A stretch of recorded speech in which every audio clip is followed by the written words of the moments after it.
Look, I know how this sounds, but I need to get this off my chest because what happened at my dad's funeral 3 days ago still has me fuming, and I can't sleep.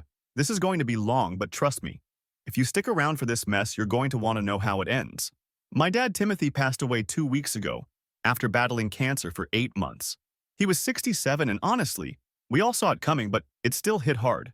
Now, before I get into the absolute shit show that was his funeral, you need to understand the family dynamics because my sister Navai has been pulling this entitled princess act for years, and I've been watching it build up to exactly this moment. Navaya is 32, 3 years older than me, and she's always been dad's favorite. Not even subtle about it. Growing up, she got the car for her 16th birthday while I got a lecture about responsibility. She got college paid for while I took out loans. When she dropped out junior year to marry some guy she'd known for 4 months, Dad just nodded and said she was following her heart. When I wanted to study engineering, Dad questioned whether I was smart enough and made me prove myself with grades before he'd even consider helping with tuition. The favoritism got worse after Mom Ruth died 6 years ago. Suddenly, Navai was coming around every Sunday, bringing Timothy his favorite cookies, calling herself his caregiver. Meanwhile, I'm working 60-hour weeks trying to pay off student loans and support my own family. Visiting when I can, but apparently that made me the neglectful son. Neve would make these little comments whenever other family was around about how she was the only one who really cared about Dad, how she was always there for him, how some people only show up when it's convenient. Here's what really gets me. Neve has been struggling financially for years. Her marriage fell apart. She's been bouncing between jobs, living in this tiny apartment across town. But every time Dad offered help, she'd put on this whole show about being independent, about not wanting to be a burden. Then she'd turn around and somehow Dad's groceries would end up at her place. Or his old car would mysteriously need repairs that required leaving it at her place for weeks. About 2 years ago, Dad started getting sicker, and Nevia ramped up the devoted daughter act. She convinced him to let her handle his bills, his doctor appointments, his medications. She moved herself into his house under the pretense of being his live-in caregiver. Every time I suggested we look into professional help or assisted living, Navai would get teary-eyed and ask if I really wanted to ship Dad off to some facility where strangers would take care of him. The thing is, I knew something was off. Dad would mention things that didn't add up. He'd talk about paperwork Navai was helping him organize, about important decisions they were making together. When I'd ask specifics, he'd get vague or change the subject. Navai would hover during my visits, always steering conversations away from anything financial or legal. 6 months ago, Dad pulled me aside during one of my visits and said he was working on getting his affairs in order. He looked tired, really tired, and said he wanted to make sure everything was handled properly when his time came. He mentioned updating his will and asked if I thought the family would be okay with his decisions. I told him I trusted his judgment and that we'd all respect whatever he chose. He seemed relieved, but also worried about something he wouldn't share. Fast forward to last week. Dad died on a Tuesday morning with Nevi holding his hand at the hospital. I got the call at work and rushed over. But by the time I arrived, she'd already handled the paperwork with the funeral home, selected a casket, scheduled services. When I asked to see Dad's will or discuss arrangements, Navia got defensive and said Dad had trusted her with everything, and she was following his exact wishes. The funeral was scheduled for Friday at St. Mark's, same church where Mom's service was held. Extended family started arriving Thursday.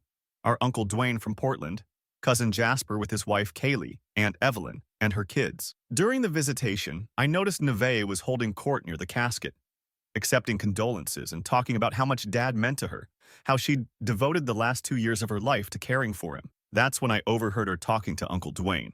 She was going on about how difficult it was going to be handling Dad's estate, but that she was prepared for the responsibility. Dwayne asked if the will had been read yet, and Nevi got this look on her face, satisfied but trying to appear sad. She said the lawyer would be reading it after the service, but that Dad had made his wishes very clear to her. Something about her tone set off every alarm bell I had. This wasn't grief or even normal inheritance discussion. This was someone who knew something and was barely containing their excitement about it. Friday morning arrives and the church is packed. Dad was well-liked in the community, coached Little League for 20 years, volunteered at the food bank. The service was beautiful. Pastor gave a nice eulogy. Several people shared memories. Then came time for family remarks.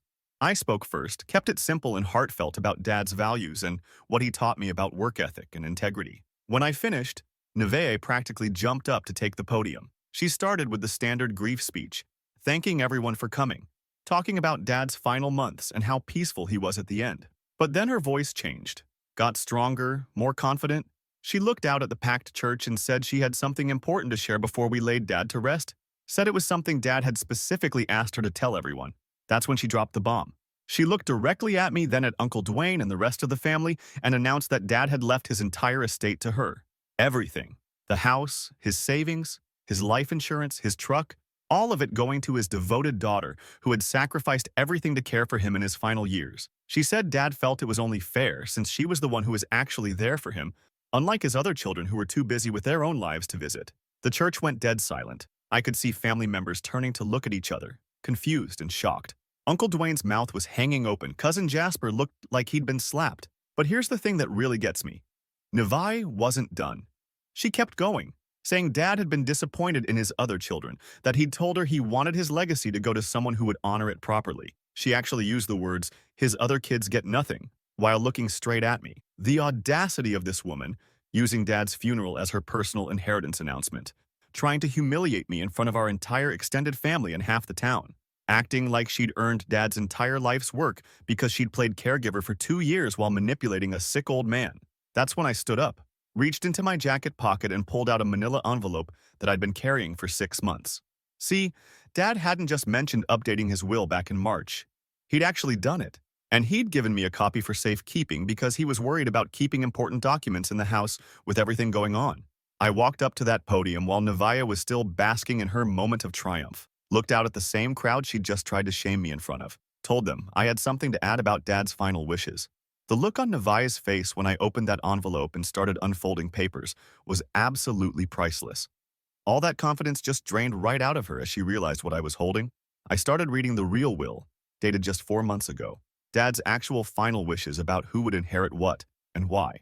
And let me tell you, it was nothing like what Nevaeh had just announced to a church full of people. But I'm getting ahead of myself here because what happened next turned this from a family drama into something much bigger.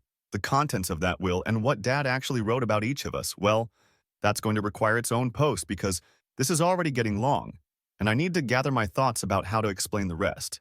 What I will say is this. Nevaeh's reaction when I started reading was exactly what I'd been expecting for months. Because I'd been waiting for this moment, planning for it, knowing she was going to try something like this eventually. And now that it's finally happening, I'm ready to see this through to the end. Update 1. Okay, so the response to my first post has been incredible and a lot of you are asking what happened next. So here's the continuation. Fair warning, this gets intense. And I'm still processing some of this myself. So there I am at the podium, holding Dad's actual will while Nevaeh is standing next to me looking like she just saw a ghost. The entire church is dead silent, everyone trying to figure out what's happening. I can see Uncle Dwayne leaning forward in his pew.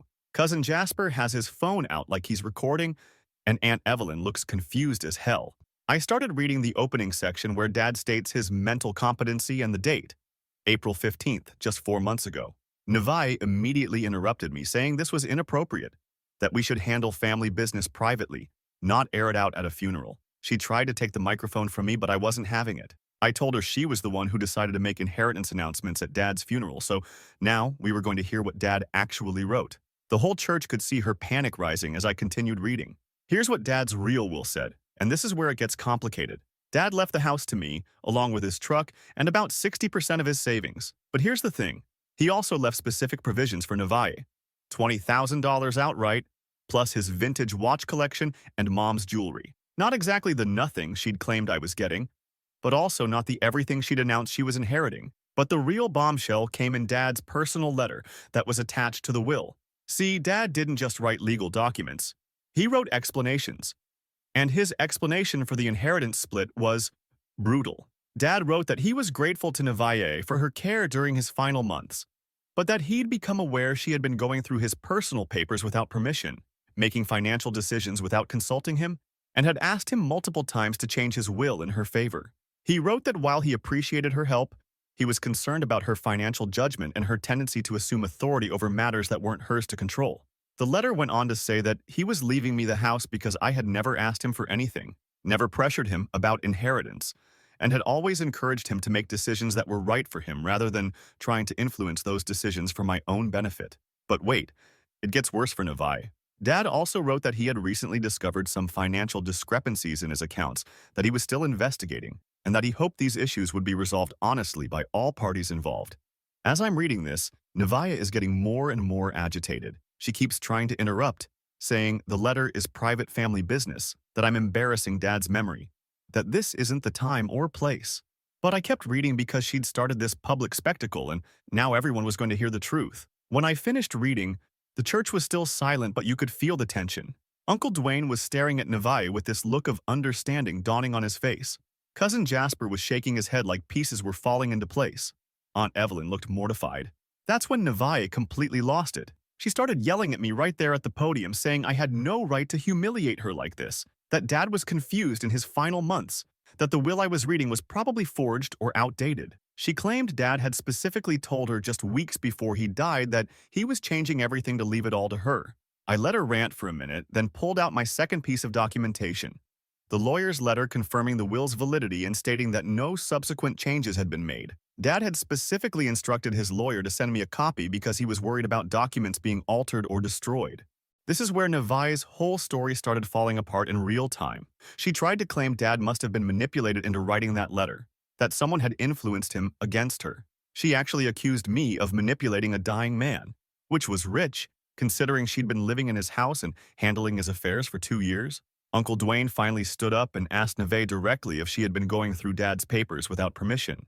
Navai got defensive and said she was his caregiver, that of course she had access to his documents, that someone had to handle his business since his other children couldn't be bothered. That's when I dropped the next bomb. I told the church that I had copies of Dad's bank statements from the past 6 months, and that there were several large withdrawals and transfers that Dad had questioned before his death. I said the lawyer was already looking into these transactions and that anyone who had been helping with Dad's finances should probably make sure their records were accurate and complete. You should have seen Navai's face when I said that. All the color drained out and she started stammering about how she'd only helped with medical expenses and household bills, how everything she'd done was with Dad's permission. How dare I imply she'd taken anything that wasn't rightfully hers? But here's the thing. I never actually accused her of stealing. I just mentioned discrepancies and suggested people check their records. The fact that she immediately went into full defensive mode about taking money pretty much told everyone what they needed to know. The funeral ended with family members not knowing what to say or do. People were leaving the church looking uncomfortable and confused. Navai stormed out before the burial, claiming she was too upset to continue. Uncle Dwayne came up to me afterward and said he'd suspected something was off when Navai had been so secretive about Dad's affairs. That evening, the real confrontation started. Navai showed up at my house around 8 p.m., completely furious. She barged in, demanding to know how long I'd been planning to humiliate her, accusing me of sabotaging her relationship with Dad, claiming I'd poisoned him against her in his final months. We had it out right there in my living room for almost 2 hours. She kept insisting that Dad had promised her everything, that he'd told her multiple times he was disappointed in me for not being around enough. She said she'd sacrificed her own life to take care of him, and that she deserved to be compensated for that sacrifice. I told her that caring for family isn't supposed to be a business transaction, that if she'd genuinely cared about Dad, she wouldn't have been pressuring him about money while he was dying. She fired back that I had no idea what she'd given up, how hard it had been, how I'd just swooped in at the end to steal what was rightfully hers. The argument kept escalating because neither of us was backing down. She wanted me to tear up Dad's real will and honor what she'd announced at the funeral. I told her that was never going to happen and that she needed to start explaining those financial discrepancies Dad had mentioned. That's when things got really interesting. Navai claimed she had no idea what discrepancies I was talking about, but then immediately started explaining how she'd sometimes had to pay for things with her own money and get reimbursed later, how the financial arrangements were complicated, how Dad had trouble keeping track of things toward the end. Basically, she went from claiming ignorance to providing detailed explanations in the span of about 30 seconds.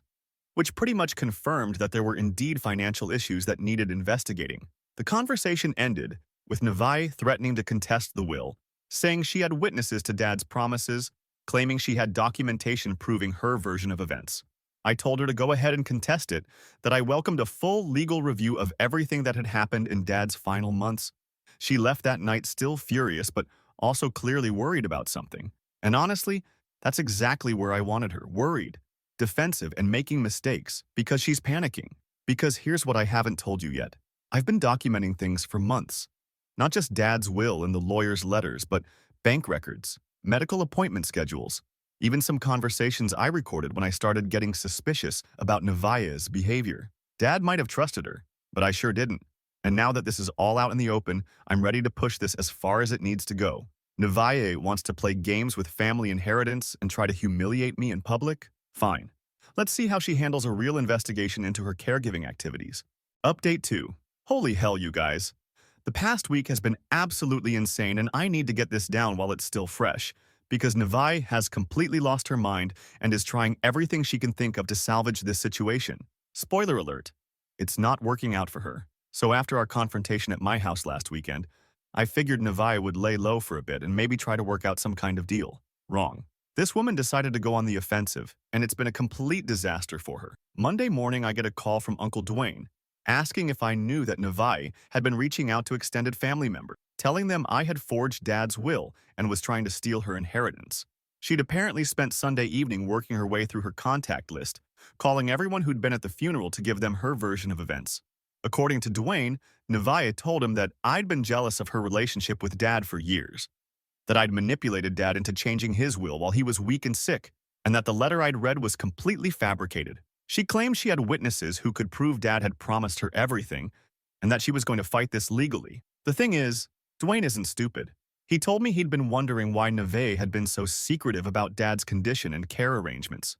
He said when he'd tried to visit last Christmas, Nevaeh had made excuses about Dad being too tired for company, and that she'd always been the one to answer when he'd called to check on Dad. Dwayne asked me point blank if I thought Nevaeh had been isolating Dad from the rest of the family. I told him I'd been wondering the same thing for months, but that I hadn't wanted to accuse her without proof. Tuesday, Cousin Jasper called me with an interesting story. Apparently, Nevaeh had reached out to him too, but she'd made a mistake. She told Jasper that she'd been handling all of Dad's medical appointments and financial decisions for the past 2 years, that she'd been the one making sure his bills were paid and his medications were managed. But here's the thing. Jasper works in healthcare administration, and he knows how these things actually work. He asked Nevaeh some specific questions about Dad's care plan and insurance coverage, and she couldn't answer them. She got defensive and said she didn't need to prove anything to him, that she'd been living with Dad and handling everything. Jasper told me he found it weird that someone who claimed to be managing all medical decisions couldn't tell him basic information about treatment plans or even which doctors Dad was seeing. He said it sounded more like Nevaeh had been living in Dad's house but not actually coordinating his care. This got me thinking about something I'd been putting off. Going through Dad's house properly. See, after the funeral, Nevaeh had moved back to her apartment, but she still had keys to Dad's place. She'd been going back and forth, supposedly packing up her belongings, but I was starting to wonder what else she might be doing there. Wednesday, I drove over to Dad's house. Nevaeh's car wasn't there, so I used my key to get in. The place was a mess, not dirty, but disorganized like someone had been going through things in a hurry. Dad's desk drawers were open, papers scattered around, file cabinets unlocked. I started going through Dad's paperwork systematically, and that's when I found the real smoking gun. Dad had been keeping meticulous records of his finances right up until about 4 months before he died. Bank statements, receipts, medication logs, appointment records, everything organized and dated. But starting in January, the record-keeping completely changed. Instead of Dad's neat handwriting and careful organization, everything was messier, less detailed.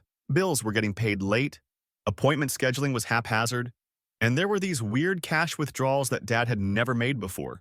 More importantly, I found Dad's personal notebook where he'd been tracking medical expenses and insurance claims. In his own handwriting, Dad had written notes questioning several charges that had appeared on his accounts. He'd written down Nevaeh's explanations for these expenses, but you could tell from his notes that he wasn't satisfied with her answers. One entry really stood out.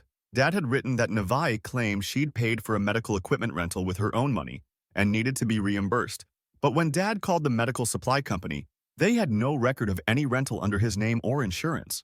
Another note mentioned Nevaeh saying she'd advanced money for prescription copays, but Dad had found the receipts and the amounts didn't match what she'd claimed. Dad had written, "Need to discuss with Nevaeh. Numbers don't add up." The last entry was dated just 6 weeks before Dad died. He'd written that he was concerned about financial irregularities and that he planned to ask his lawyer to review all transactions from the past year. He'd also written that he was worried about confronting Nevaeh because she'd become defensive and emotional whenever he asked questions about money. Reading this stuff was infuriating because it confirmed what I'd suspected. Nevaeh had been taking advantage of Dad's declining health to manipulate his finances, and Dad had figured it out but hadn't known how to handle it. I spent 3 hours going through everything, taking photos of the relevant documents with my phone. By the time I was done, I had a pretty clear picture of what had been happening. Navia hadn't been stealing huge amounts at once, but she'd been systematically overcharging for expenses, claiming reimbursements for things that didn't exist, and generally treating Dad's accounts like her personal ATM. Thursday morning, Navia showed up at my office, just walked right past the receptionist and barged into my workspace like she owned the place. She was absolutely furious, demanding to know what I'd been doing at Dad's house, accusing me of stealing documents and invading her privacy. I told her the house belonged to me now according to Dad's will, so I had every right to be there. She fired back that the will was invalid and that she was going to prove I'd manipulated Dad into changing it. Then she tried a different approach, started crying, saying she was sorry for how things had gotten out of hand, that we were family and needed to work this out together. She said she'd been under tremendous stress caring for Dad, that maybe she'd made some mistakes with the financial arrangements, but that everything she'd done was for Dad's benefit. I wasn't buying it. I told her I'd found Dad's notebooks and his documented concerns about the financial discrepancies. She immediately got defensive again, saying Dad had been confused in his final months, that his record-keeping wasn't reliable, that she'd been the one actually managing everything while he just thought he was keeping track. The conversation went in circles for almost an hour. Navia kept trying to justify every questionable expense, claiming she'd been advancing her own money to help Dad, saying she deserved to be compensated for 2 years of caregiving. When I pointed out specific examples of discrepancies, she'd get angry and accuse me of not understanding how complicated Dad's care had been. Finally, I told her I was going to turn over all the financial records to Dad's lawyer and let them sort out what was legitimate and what wasn't. That's when Navia's whole demeanor changed. She got very quiet and started asking what exactly I'd found, what documents I was planning to share, whether I really thought it was necessary to involve lawyers over what were probably just accounting errors. She tried to convince me that we could resolve everything ourselves, that bringing in legal people would just create unnecessary drama and expense. I told her it was too late for that. She'd made this public at Dad's funeral. She'd been calling family members to spread lies about me. And now she was going to have to deal with the consequences of her choices. Navai left my office looking defeated. But I knew this wasn't over. And I was right, because Friday afternoon she played her last desperate card. She showed up at my house with Aunt Evelyn, apparently hoping that having family backup would give her more credibility. Evelyn looked uncomfortable being there, but Navai had convinced her that this was all a misunderstanding that could be resolved if we just sat down and talked it through. What followed was the most intense family confrontation I've ever been part of. Navai tried to paint herself as the victim, saying she'd sacrificed everything to care for Dad while I'd been absent, claiming she deserved recognition for her devotion. Evelyn was nodding along until I started showing her copies of Dad's notes about the financial irregularities. That's when Navai made her biggest mistake. She tried to claim that Dad had been experiencing memory problems and that his concerns about money were just confusion. But Evelyn had talked to Dad regularly, and she knew he'd been mentally sharp right up until the end. When Evelyn realized that Navai was essentially claiming Dad had been incompetent to cover for her financial shenanigans, she turned on her, started asking Navai direct questions about specific expenses, demanding explanations for the discrepancies Dad had documented. Navai completely fell apart, started crying and yelling, saying everyone was ganging up on her, that she'd done her best in an impossible situation, that she'd never intentionally done anything wrong. But she couldn't explain the financial irregularities, and her story kept changing every time Evelyn pressed for details. The evening ended with Evelyn telling Navai she was disappointed and that she needed to make things right. After they left, I knew Navia was running out of options and allies. But here's the thing, I'm not done with her yet. She tried to humiliate me at Dad's funeral. She's been spreading lies about me to the family, and she took advantage of a dying man's trust. Now she's about to find out what happens when someone really prepared for this fight decides to stop holding back. Final update. Alright guys, this is the final update. And honestly, I'm still processing how completely this all played out. Remember how I said I'd been planning for this moment?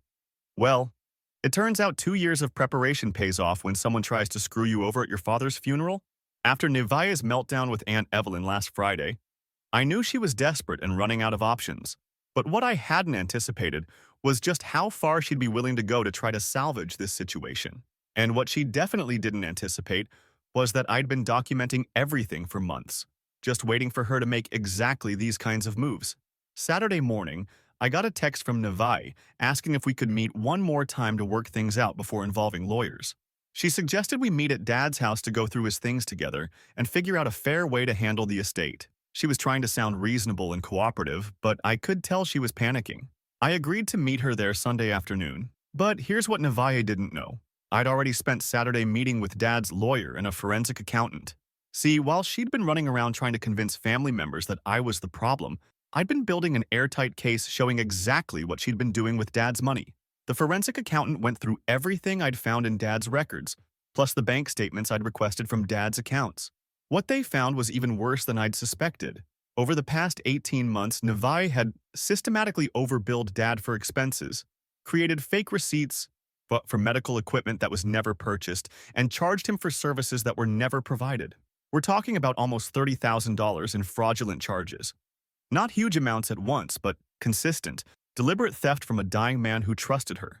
The accountant said it was one of the clearest cases of financial elder abuse they'd seen. Armed with this information, I went to meet Navai on Sunday. She was already at Dad's house when I arrived, and she'd clearly been going through more of his papers.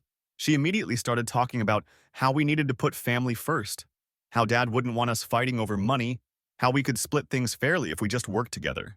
I let her talk for about 10 minutes, nodding along like I was considering her proposals.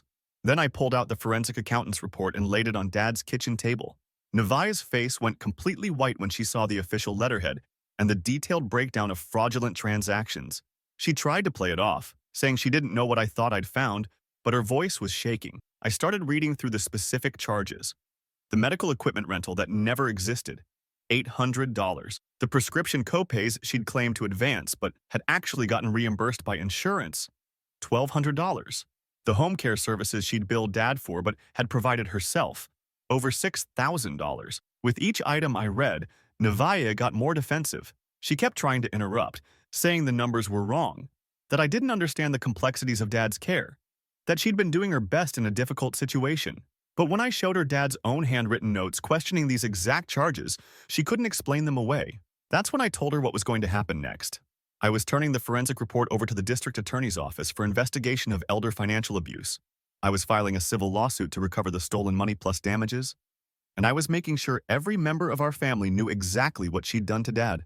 Navai completely broke down, started sobbing and begging me not to destroy her life over what she called mistakes and misunderstandings. She said she'd been under tremendous stress, that she'd sometimes gotten confused about what expenses were legitimate, that she'd never intended to hurt Dad. I told her that Dad had died knowing she was stealing from him, that his final months had been poisoned by his own daughter's betrayal, and that her tears weren't going to fix that. She tried one last desperate play, offering to sign over any claim to Dad's estate if I'd just dropped the financial investigation. She said she'd disappear from the family, that I'd never have to see her again, that she just wanted to avoid legal trouble. But here's the thing. I wasn't interested in just making her go away. She'd tried to humiliate me at Dad's funeral, spread lies about me to our family, and spent 2 years manipulating and stealing from our dying father. Going away quietly wasn't nearly enough. I told her I was going to pursue every legal option available, and that she was going to face the full consequences of her choices. Then, I did something that I'd been planning for months. I played her a recording from my phone. See, back in March, when I'd started getting suspicious about Navaya's behavior, I'd begun recording some of our conversations. The recording I played for her was from a visit in April, where she'd bragged about how much Dad trusted her with his affairs, how she was the only one who really understood his needs, and how she was making sure his money was being used properly for his care. Hearing her own voice talking about managing Dad's money properly while sitting next to evidence that she'd been stealing from him was devastating. She just sat there crying and asking how long I'd been planning to destroy her. I told her I'd been planning for this exact moment since I realized what kind of person she really was. That every time she'd made a snide comment about my absence, every time she'd positioned herself as the devoted daughter, every time she'd manipulated Dad's vulnerability for her own benefit, I'd been documenting it and preparing for the day she'd finally go too far. Monday morning, I filed the civil lawsuit and turned the forensic report over to the DA's office. I also did something else I'd been planning. I sent detailed summaries of Navaya's financial abuse to every member of our extended family, along with copies of Dad's handwritten concerns and the forensic accountant's findings. By Tuesday, Navaya's phone was ringing constantly with family members demanding explanations. Uncle Dwayne called me to say he was disgusted and that Navaya was no longer welcome in his home. Cousin Jasper said he'd always suspected something was wrong and felt guilty for not pushing harder to investigate. But the real consequences started hitting Wednesday. Navai worked part-time at a local medical office, and apparently someone there saw the family drama playing out on social media and reported it to her supervisor. Healthcare employers don't like employees who are under investigation for elder financial abuse, even if it's family-related. She lost her job Wednesday afternoon. Thursday, her landlord received an anonymous tip about her legal troubles and started the process to terminate her lease.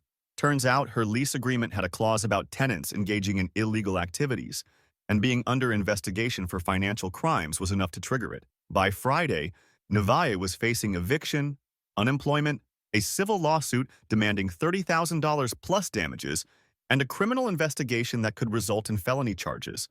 Her reputation in the family was destroyed, her financial situation was catastrophic, and her living situation was about to disappear. She tried calling me Friday night absolutely hysterical, begging me to help her figure out how to fix this.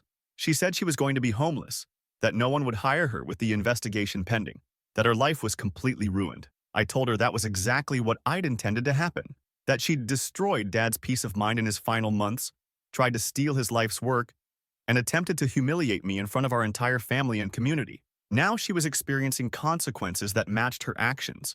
She kept crying and asking what she could do to make this right, how she could fix things between us. I told her there was nothing she could do, that this wasn't about making things right.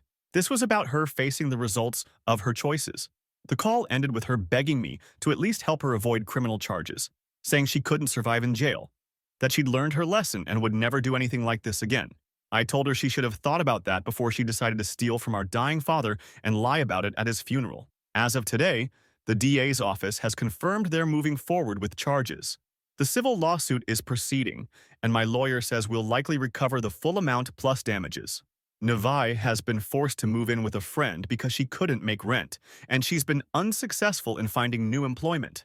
Every member of our family now knows exactly what she did and how she manipulated Dad's final months for her own benefit. Her reputation in our community is destroyed. Her financial situation is hopeless, and she's facing the possibility of felony conviction and jail time. You know what the most satisfying part is? She did this to herself. Every choice she made, every lie she told, every dollar she stole, it all led directly to this moment. I just made sure she faced real consequences instead of being able to manipulate her way out of it like she'd done her whole life. Dad's will is being executed exactly as he wrote it. The house is mine. His savings are being distributed according to his wishes. And Neve gets exactly what Dad determined she deserved after discovering her betrayal. The $20,000 he specifically set aside for her, minus what she stole, which means she gets nothing. Justice doesn't always happen on its own. Sometimes you have to be patient, document everything, plan carefully, and make sure the people who betray your family face consequences that match their actions. Navae wanted to play games with family loyalty and try to humiliate me at Dad's funeral. Now she's learning what happens when you target someone who's been preparing for this fight longer than you've been planning your lies.